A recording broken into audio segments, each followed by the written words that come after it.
இயேசு கிறிஸ்துவில் மிகவும் அன்பானவர்களே, எபேசியருக்கு எழுதின நிருபம் 6ஆம் அதிகாரத்தின் வேத தியான பகுதிக்கு உங்களை அன்புடன் வரவேற்கிறேன். 5ஆம் அதிகாரத்திலே ஆண்டவருக்கு பிரியமான பிள்ளைகளாக அன்பிலே நடந்து கொள்ள வேண்டும் என்பதை குறித்தும், தொடர்ந்து குடும்பத்தை குறித்தும் நாம் படித்தோம். 6ஆம் அதிகாரத்தை 4 பிரிவுகளாக பிரித்து நாம் தியானிக்கலாம். முதல் பகுதி 1ஆம் வசனத்திலிருந்து 4ஆம் வசனம் வரைக்கும் பிள்ளைகளும் பெற்றோரும் எப்படி கர்த்தருக்குள்ளாக கீழ்ப்படிந்து போஷித்து வாழ வேண்டும் என்பதை குறித்து சொல்லப்பட்டிருக்கிறது. 2வது பகுதி 5ஆம் வசனத்திலிருந்து 9ஆம் வசனம் வரைக்கும் வேலைக்காரரும் எஜமான்களும், அன்றைய காலத்திலே அடிமைகளும் எஜமான்களும் கர்த்தருக்கென்று வேலை செய்து வழிநடத்த வேண்டும் என்பதை குறித்து கற்றுக்கொள்ளுகின்றோம்.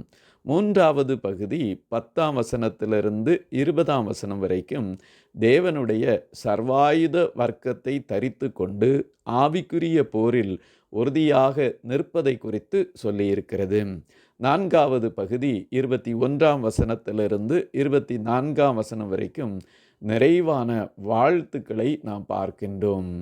1ஆம் வசனம், பிள்ளைகளே உங்கள் பெற்றாருக்கு கர்த்தருக்குள் கீழ்ப்படியுங்கள், இது நியாயம். கர்த்தருக்குள்ளாய் பிள்ளைகள் கீழ்ப்படிய வேண்டியது நியாயம். 2வது வசனம், உனக்கு நன்மை உண்டாயிருப்பதற்கும் பூமியிலே உன் வாழ்நாள் நீடித்திருப்பதற்கும் உன் தகப்பனையும் உன் தாயையும் கனம் பண்ணுவாயாக என்பதே வாக்குத்தத்தமுள்ள முதலாம் கற்பனையாய் இருக்கிறது. ஆண்டவராகிய கர்த்தர் யாத்திராகமம் புஸ்தகத்திலே இஸ்ரவேல் ஜனங்களை வனாந்தரத்திலே வழிநடத்தி வந்தபோது கொடுத்த கட்டளைகளிலே வாக்குத்தத்தமுள்ள கட்டளையாய் இது இருந்தது. யாத்திராகமம் 20:12 உன் தேவனாகிய கர்த்தர் உனக்கு கொடுக்கிற தேசத்திலே உன் நாட்கள் நீடித்திருப்பதற்கு உன் தகப்பனையும் உன் தாயையும் கனம் பண்ணுவாயாக. பெற்றாருக்கு பிள்ளைகள் கீழ்ப்படிந்து மதித்து நடக்க வேண்டியது கட்டாயம் என்பதை வேதம் தெளிவுபடுத்துகின்றது. அப்படியே பெற்றோரும் பிள்ளைகளை நடத்த வேண்டும் என்பதை குறித்து 4வது வசனத்திலே, பிதாக்களே நீங்களும் உங்கள் பிள்ளைகளை கோபப்படுத்தாமல் கர்த்தருக்கேற்ற சிட்சையிலும் போதனையிலும் அவர்களை வளர்ப்பீர்களாக. கர்த்தருக்கேற்ற சிட்சையிலே போதனையிலே நடத்த வேண்டிய பொறுப்பு ஒவ்வொரு பெற்றோருக்கும் உண்டு.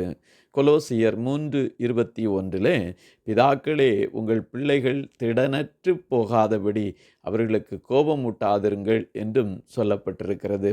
ஆகவே பிள்ளைகளை காரணமின்றி கோபப்படுத்தாமல் அன்புடன் வளர்ப்பதோடு தேவைப்படும் போது சிறு தண்டனைகள் போதனைகள் மூலம் அவர்களை திருத்த வேண்டிய மிகப்பெரிய பொறுப்பு பெற்றோருக்கு ஆண்டவர் கொடுத்திருக்கின்றார். ஆகவே ஆண்டவர் தந்த பொறுப்புகளை நிறைவேற்றி வாழ அழைக்கப்பட்டிருக்கின்றோம்.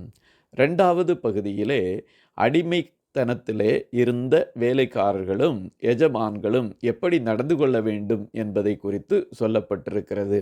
1ஆம் நூற்றாண்டில் ரோமானிய உலகில் அடிமைத்தனம் மிக மிக சாதாரணமாக இருந்தது.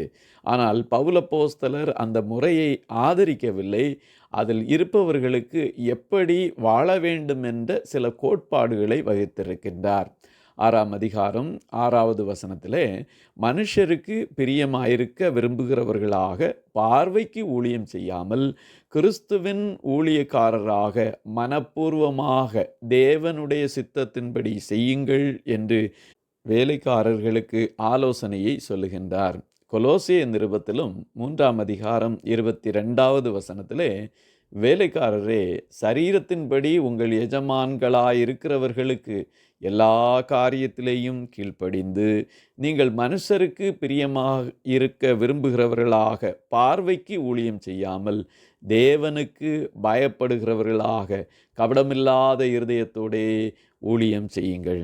ஆகவே மனுஷருக்கென்று ஊழியம் செய்யாமல் கர்த்தருக்கென்று நல் மனதோடு ஊழியம் செய்ய அழைக்கப்பட்டோம்.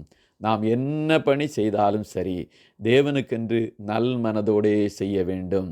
தலைமை பொறுப்பில் இருப்பவர்கள் கடுமையான சொற்களையும் பயன்படுத்தாமல் அன்போடு நடத்த வேண்டும். எப்படி நடத்தினாலும் நாம் நமது கடமை தவறாதபடி பணி செய்ய வேண்டும் என்பதை வேதம் நமக்கு மிக மிக தெளிவாக சொல்லியிருக்கிறார். ஏனென்றால் பலனளிக்கிறவர் நம்முடைய ஆண்டவர். அவரிடம் எந்த பாரபட்சமும் கிடையவே கிடையாது. 6ஆம் அதிகாரம் 9வது வசனத்திலே, எஜமான்களே, அப்படியே நீங்களும் வேலைக்காரருக்கு செய்ய வேண்டியவைகளை செய்து, அவர்களுக்கும் உங்களுக்கும் எஜமானானவர் பரலோகத்தில் இருக்கிறார் என்றும் அவரிடத்தில் பட்சபாதம் இல்லை என்றும் அறிந்து கடும் சொல்லை விட்டுவிடுங்கள் என்று தெளிவாக சொல்லியிருக்கின்றார். 3வது பகுதியாக ஆவிக்குரிய போர். அதில் உறுதியாய் நிற்பதற்காக தேவனுடைய சர்வாயுத வர்க்கத்தை நாம் தரித்து கொள்ள அழைக்கப்பட்டோம். 6ஆம் அதிகாரம் 10வது வசனத்திலே, கடைசியாக என் சகோதரரே, கர்த்தரிலும் அவருடைய சத்துவத்தின் வல்லமையிலும் பலப்படுங்கள். அவருடைய சத்துவத்தின் வல்லமையிலே பலப்படும்படியாக என்ன செய்ய வேண்டும், யாரோடு நமக்கு யுத்தம் உண்டு என்பதை குறித்து சொல்லியிருக்கின்றார். 11வது வசனத்திலே, நீங்கள் பிசாசின் தந்திரங்களோடு எதிர்த்து நிற்க திராணி உள்ளவர்களாகும்படி தேவனுடைய சர்வாயுத வர்க்கத்தையும் தரித்து கொள்ளுங்கள்.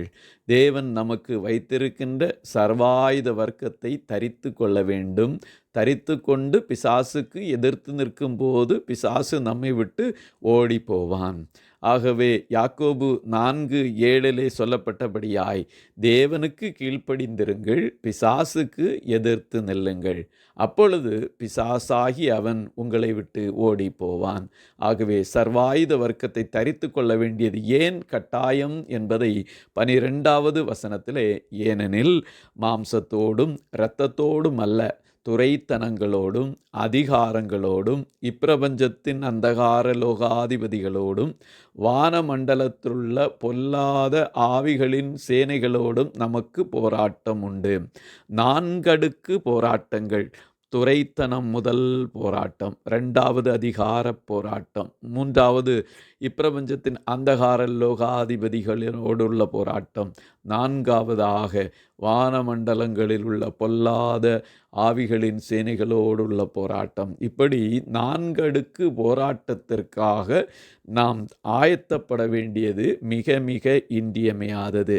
விண்வெளி வீரர்கள் இவ்வுலகை விட்டு வானவெளிக்கு செல்லும்போது அந்த அடுக்குகளை தாண்டி செல்வதற்கு தேவையான அனைத்து விதமான ஆடைகளையும் அணிந்தால் மட்டுமே உயிரோடு அவர்கள் திரும்ப வர முடியும். அதே போல இப்படியாய் பிசாசின் தந்திரங்களான இத்தனை அடுக்குகளோடு போராடுவதற்கு சர்வாயுத வர்க்கத்தை தரித்து கொள்ள வேண்டியது நமக்கு மிக மிக இன்றியமையாதது.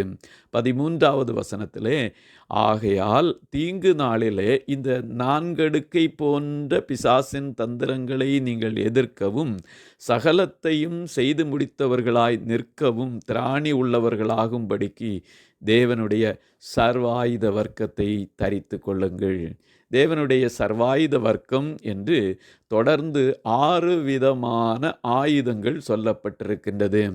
நாம் இடுப்பிலே அணிவதற்காக சத்தியம் என்ற கச்சையையும், நாம் மார்பிலே அணிவதற்காக நீதி என்னும் மார்க்கவசத்தையும், நம்முடைய பாதத்தை பாதுகாத்து கொள்வதற்காக சமாதானத்தின் சுவிசேஷத்திற்குரிய ஆயத்தம் என்னும் பாதரட்சையை கால்களிலே தொடுத்தவர்களாகவும், எப்போதும் எங்கிருந்தாலும் சுவிசேஷத்தை அறிவிக்கிறவர்களாக வாழுகின்ற வாழ்க்கை, இதை நாம் பவுலோடும் சீலாவோடும் அவருடைய அனைத்து குழுவினரோடும் கற்றுக்கொள்ளுகின்றோம். எங்கிருந்தாலும் சுவிசேஷத்தை பிரசித்தப்படுத்தி கொண்டே இருந்தார்கள்.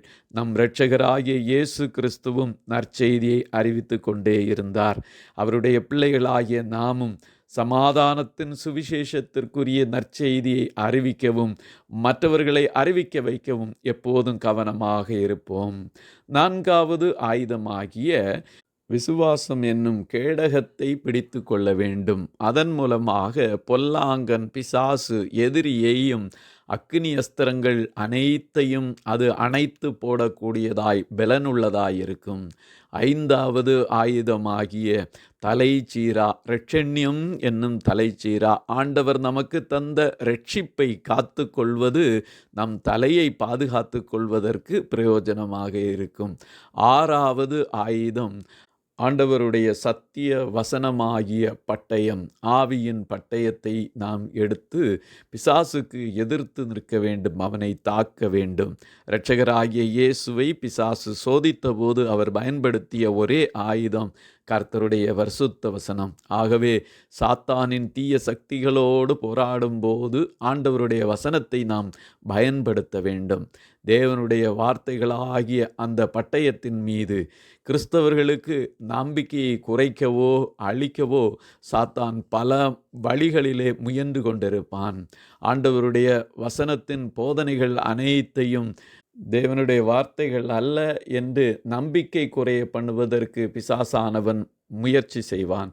ஆனால் ஆண்டவருடைய வசனத்திலே உறுதியாய் நிலைத்து நிற்க, கர்த்தருடைய வசனத்தை பாதுகாக்க போராட நாம் அழைக்கப்பட்டிருக்கோம். நிறைவாக 7வது ஆயுதமாகிய ஜெபத்தை எப்போதும் நாம் அணிந்து கொண்டிருக்க வேண்டும் என்பதை 18வது வசனம் நமக்கு சொல்லுகிறது.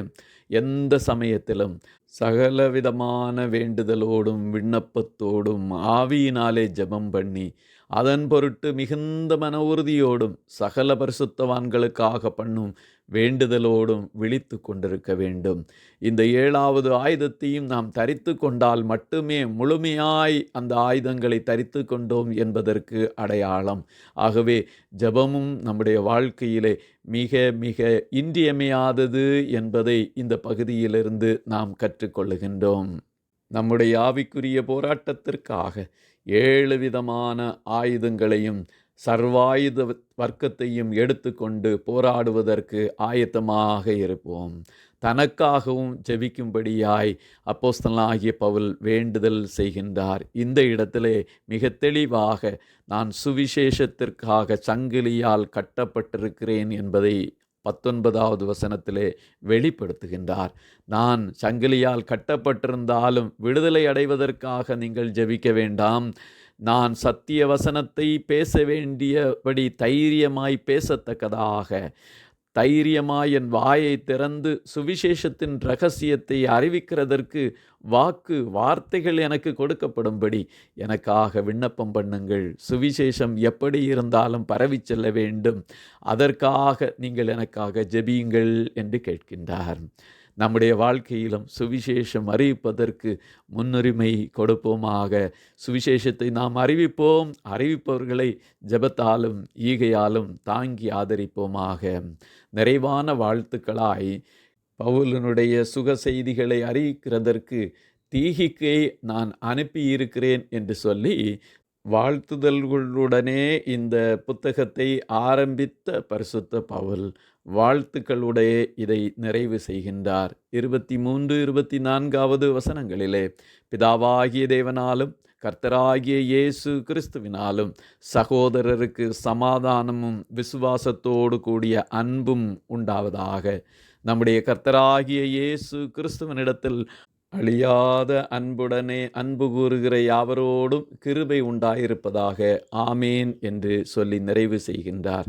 இயேசு கிறிஸ்துவனிடத்தில் பவுலாகிய நான் அழியாத அன்பு வைத்திருக்கிறேன். அதே போல நீங்களும் அன்புடையவர்களாய் வாழுங்கள். அன்பானவர்களே, நாம் இயேசு கிறிஸ்துவிடம் வைத்திருக்கிற அன்பு அழியாத அன்பாக இருக்கின்றதா என்று சோதித்து அறிவோமாக. இந்த நிறைவாக இந்த புத்தகத்திலே பிள்ளைகளும் பெற்றோரும் எப்படி வாழ வேண்டும் என்பதை குறித்தும், அடிமைகளும் வேலைக்காரரும் எஜமான்களும் எப்படி இருக்க வேண்டும் என்பதை குறித்தும், தேவனுடைய சர்வாயுத வர்க்கத்தை தரித்து கொள்வதை குறித்தும் நாம் பார்த்தோம். நம்முடைய வாழ்க்கையிலே உண்மையாகவே நாம் சர்வாயுத வர்க்கத்தை தரித்து கொண்டு பிசாசோடு எதிர்த்து நிற்க திராணி உள்ளவர்களாகும்படி ஆண்டவருடைய வசனத்திலே உறுதியாய் இருப்போமாக. இந்த நிருபம் தொடங்கிய இடத்திலே கிருபையோடும் சமாதானத்தோடும் நிறைவு பெறுகிறது. உங்களுக்கும் கிருபையும் சமாதானமும் உண்டாவதாக. கர்த்தர் உங்களை ஆசீர்வதிப்பார். ஆமேன், ஆமேன், ஆமேன்.